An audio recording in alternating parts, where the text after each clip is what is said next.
The problem is with the entire lifestyle. Two specific points I would like to mention here. One is screen-centric lifestyle. Second one, people are exercising. People are driven more towards very generic type of exercise. So they are so much into that weight training, high volume running, high intensity training, that at the end they are, rather than giving themselves benefit, they are injuring themselves.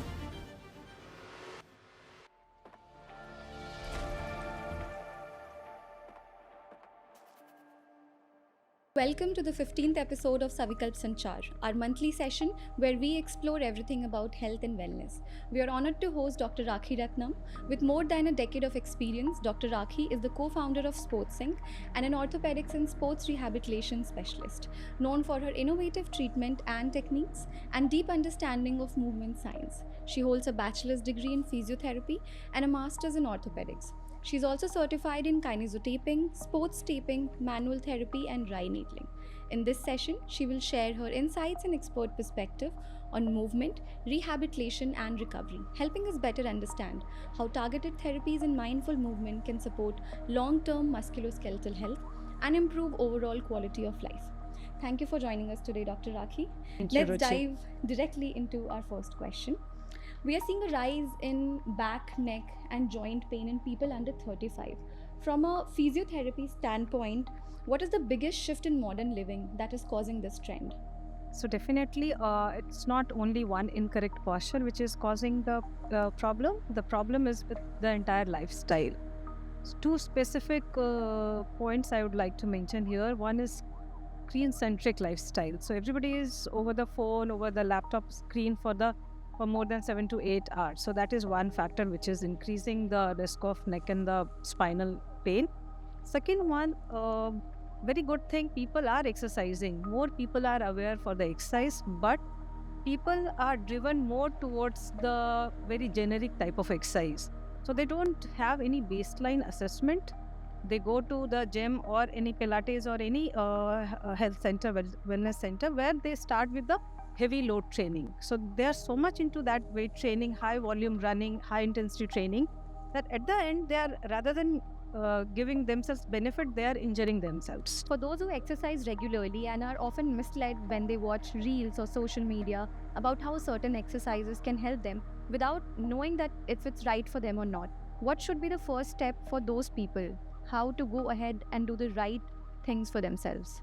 First thing, they should be very clear with their goal. Why do they want to start with any type of fitness? Whether it is swimming, whether it is Pilates, whether it is gym training, or they want to go to a physiotherapy center where they can have the facility of strength and conditioning coach. So things has to be very clear in terms of the goal. The goal could be muscle bulking. The goal could be body forming. Goal could be weight loss. Goal could be performance enhancement in terms of athletes. Or goal could be fit and healthy. So always keep your goals very clear in your mind, so that when you go to the gym, don't get influenced by any other system. If you want to remain fit and healthy, have a proper regime of cardiorespiratory endurance training and strength training and flexibility and power training. Have the baseline data. What is your 1 RM? What is your 10 RM? Of course, normal people will not be aware about their benchmark. So here the coaches have a very big role. The physios have a big role, like how you should start your fitness journey. What is your benchmark? Suppose you are lifting 10 kgs comfortably tomorrow. How many reps you are comfortable with 10 kg? Then you, or depending on that, you progress the load. Don't overload the area. Don't overload the tendons. Don't overload the joint. Muscle loading still we can accept, but the joint and the tendons are very delicate structures and they should be progressed very gradual. So it's very important to have a good coach and a good coaching, I would say, who a guide you. A good guidance is very important. Exactly. And second thing, very important, how is your bone quality? After the age of 45, everyone should have the DEXA scan done. Understand the bone mineral density, understand the vitamin D, calcium level. So those all are also one important. So knowing your body is as important as knowing which exercise to do. It's very important to know your body. Baseline assessment is very much important for everyone. If your hamstring muscle is tight and if a trainer asks you to bend forward high chance that you may sprain. High bending forward to lift something heavy. If hamstring is not at the optimal length, there is a chance of not only injury, but even if you are safeguarded from the injuries, the outcome will not that Be good. desirable. Yeah, कुछ, exactly. yeah. So once you have a baseline data, the outcomes will also be very refined. Your performance will be enhanced very in a time frame zone. So what is required? Baseline metric is required. You train depending on what you were yesterday, how you are today, and what is your goal for tomorrow.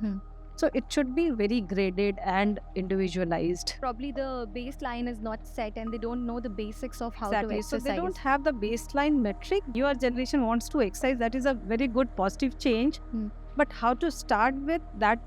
That awareness is not there. Exactly. Building on that, do you think modern pain is more about structural damage, or are we misunderstanding how pain actually works in the body? We are significantly misunderstanding the pain. Acute injury will lead to the structural problem that will give you pain. But if the pain has become chronic, then there is one modern model that is biopsychosocial model. So under that, other than the tissue, other structures are also involved, like your nervous system, your loading, your stress, your fear. Those all things are there. So like one person can sit for 20 minutes, not more than 20 minutes. Other person can participate in the marathon, having similar presentation in the MRI. So that suggests that it's not the tissue only, but other than the tissue also. So patient is like under post-traumatic stress disorder. Patient has so much of fear inside that they don't want to train themselves. They don't want to exercise. They don't want to bend forward because of fear of pain. So that is non-structural area also getting involved. Because of the pain, their sleep starts getting affected. So if the sleep is not there, recovery is not proper. So in that case also, it's not the structural which is the concern, but non-structural areas also play into the role. So pain is a very vast term. It's where we have to address the physiology, where we have to address the nervous system, we have to address the endocrinal system also, autoimmune system also. So when we work on entire system, then patient may feel better. So there is one more component I would like to mention here. One is how resilient is a person. How to bounce back. It's not that it's incorrect to express your feelings of pain, fear, or the anxiety, but then how to deal with those things. So for that, yoga, meditation, very calming environment, breathing exercise. So those all are helpful tools. So many factors that actually decide the intensity and how a person perceives pain. Exactly. Correct, very correctly said. Are we becoming biochemically weaker as a generation, or are we simply more aware and vocal about pain, the current generation? We are not over damaged as a population, but we are over protected. We have a lot of misunderstanding about pain. We have a lot of fear about pain. So that has to be fixed in terms of pain. Correct. So, once someone experiences back or neck pain, the common instinct is to rest completely. कि कुछ भी नहीं करेंगे, they'll completely rest. Is that a recommended approach, or has the science evolved? Rest is not the solution. In the modern medicine, modern exercise prescription, we advise patient to move. Early you move, better the recovery. So control movement, early mobility is very important. So more you are on a rest, your muscle tissue loses the pliability. And we're just delaying our treatment in a way, right? If we go for like complete rest, which earlier people used to do. कि back pain है, neck pain है, पूरे दिन सो जाओ, ठीक हो जाएगा.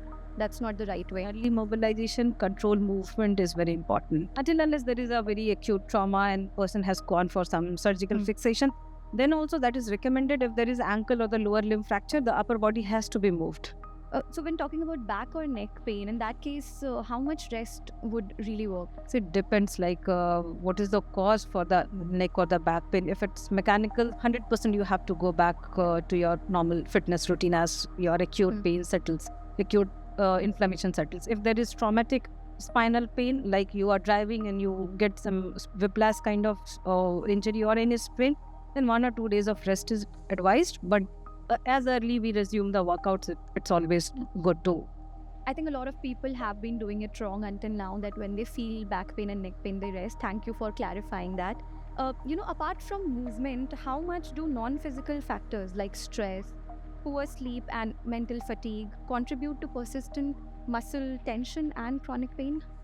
So it's basically broader imbalances in the lifestyle. If we talk about the stress, mental fatigue. So if you're stressed, your muscle will be more tensed, especially your neck and the back and the shoulder muscles are going to be tensed. If your proper recovery is not there, you'll feel fatigue. Your muscle efficiency, your movement will not become very efficient if you're fatigued. So it's basically overall imbalances. And of course, poor sleep also has an effect on chronic pain. If you don't have a good sleep, then recovery is not going to be there. If a person is having a constant routine of disturbed sleep, then the hormonal imbalance is going to be there. And of course, the posture as well while sleeping, that also has a great impact on pain, I guess. Posture plays a big role. But again, if a person is having a good muscle strength, flexibility, automatically posture will take care of that. I mean, the person can sleep in any position if he has a good flexibility and the strength. Understood. Shifting slightly to prevention, what are the early warning signs in the spine or joints that people tend to ignore until the problem becomes chronic? So, again, what is happening? Sometimes people tend to overtrain in the gym. So, there also people think that they are doing everything as per the ideal lifestyle should be. They are having good sleep, good lifestyle, good training, good diet. But then we have observed over the period of time that because of lack of appropriate training in the gym routine, people tend to injure themselves. They overtrain. They overtrain calorie deficit. They don't tend to eat more. So baseline data, the assessment plays a big role. Right. So coming to ergonomics is frequently blamed for discomfort. In your view, is workstation setup the primary issue, or is lack of movement capacity and endurance the bigger culprit? Ergonomics is definitely very important, but in my opinion, it's overemphasized. Until unless you don't have a good flexibility or the strength, how can you sit on a very comfortable chair also? So it doesn't matter how long you sit, how is your routine. It's more important is how you move. How is your mobility routine? So that plays a bigger role. So ergonomics is definitely one good add-on, but you should have a good mobility, good strength, good power, good cardiorespiratory endurance also. So all the factors are important along with the ergonomics. Understood.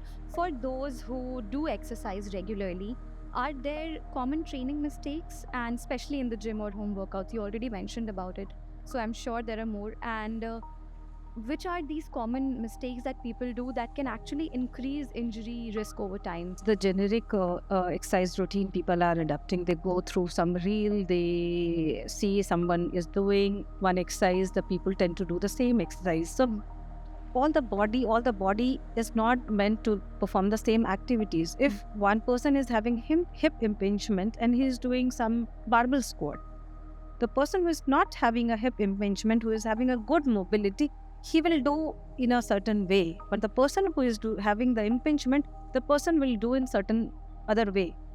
But the person having some imbalance in the hip will be prone for the injury. But that creation of awareness, what is your baseline? Are you supposed to squat? Or if you are supposed to squat, what is the ideal posture?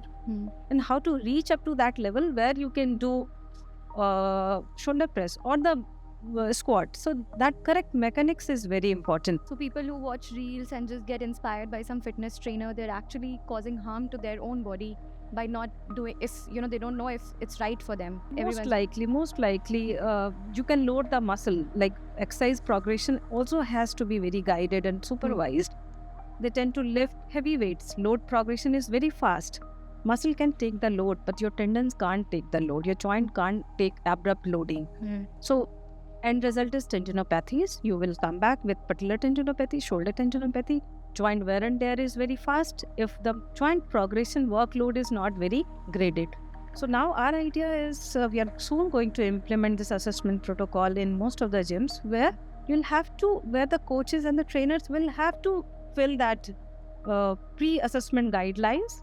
Where is your benchmark and where do you exist today? What is your baseline data now? So that when they train themselves, we can avoid the injuries. So the same workout is not applicable to everyone at the gym. People need to understand that. everybody acts differently, everybody has different capacity, and they should not be just influenced by watching someone's train, that we can do it. It should be individualized, customized, like how we do the exercise prescription at physiotherapy and rehab centers. Similarly, at all the wellness, at all the gym centers, exercise should be prescribed individually. It should be graded time to time. They should be assessed time to time for their power, strength, their cardiorespiratory endurance, for their metabolism also. People are so much into weight loss journey, and they don't know what is their ideal calories. So you should have that data first. On the basis of assessment, get the test done, and then you Misinformation is being spread through, of course, the internet. People go and read up everything online, and they feel that maybe I should do this, but always going to a healthcare professional and seeking guidance should be the first thing, right? But even if it's a basic neck pain, back pain, or a gym workout, or any sports injury for that matter. as a healthcare professional, our role is not only to treat the pain, but to educate, prevent, and help people rebuild their physical resilience. So it's no longer an individual issue. It's a collective health concern that needs early awareness and proactive action. We have been seeing a lot of VO2 max assessment, and we know you have the same at SportsSync as well. Can you tell us a little about what exactly a VO2 max assessment is? It's a measure of cardiorespiratory endurance. We are doing the assessment at SportsSync lab, where we get the data. So different thresholds we get, aerobic, anaerobic thresholds we get the fat max value, we get how quick your heart can recover to the baseline. On that basis, we are going to give you the training suggestions in terms of cardiorespiratory endurance. Like if you are training yourself and you want to build endurance, like a person is a long distance marathoner, his goal is to sustain the long run in a shorter duration. But if he doesn't have a good thresholds, then how he can perform in a shorter duration? So here we are going to give you exactly at what heart rate zones you are going to train to improve the thresholds, different thresholds. So it's a measure of longevity also. So every decade you are losing, if you're not exercising, then you lose your VO2. Okay. So VO2 is a combination of your muscles, your heart, your lung, your metabolic health. So it becomes a predictor of longevity. Okay, that's great. A lot of times people don't go to the physiotherapist saying that we can probably just take a medicine. So there's still this, population that does not believe in physiotherapy, I would say. A lot of people think कि हम खुद ही कर लेंगे. So why is it important that people understand that getting physiotherapy done for certain, let's say, pain areas or certain joint issues अगर हैं? See, they always want a very quick remedy for any discomfort. उनको पता है अगर एक सिग्नोफ्लेम ले लिया, by the end of the day the pain will settle down. और इसलिए भी फिजियो के पास नहीं जाते, because if a person goes to, mostly क्या होता है ना, I'm not commenting on my own fraternity, but they will start with the treatment. But उनको ये नहीं पता होता है कि अगर आपने ये किया है आज, अगर 5 दिन फिजियो भी कर लिया, 6th day you are going to come back with the same problem if you don't correct your root cause. तो वो जो एक इम्पोर्टेंस जो क्रिएट करना होता है ना, वो नहीं हो पा रहा अभी भी. सो फिजियोथेरेपी अभी भी इमरजेंसी नहीं है लोगों के लिए. They will take their own time कि हाँ है अभी manage, they will manage. Once they got treated with Signoflam, they will keep on taking Signoflam. It's been an extremely insightful session, and we are sure our audience now has a better understanding of movement, rehabilitation, and the role of targeted therapies in recovery. Thank you everyone for joining us in this episode of Savikalp Sanchar. Through this monthly series, we bring to you conversations around everyday health concerns, from pain to mobility issues to overall well-being, while exploring practical, effective ways to manage them. Thank you. Thank you, ma'am.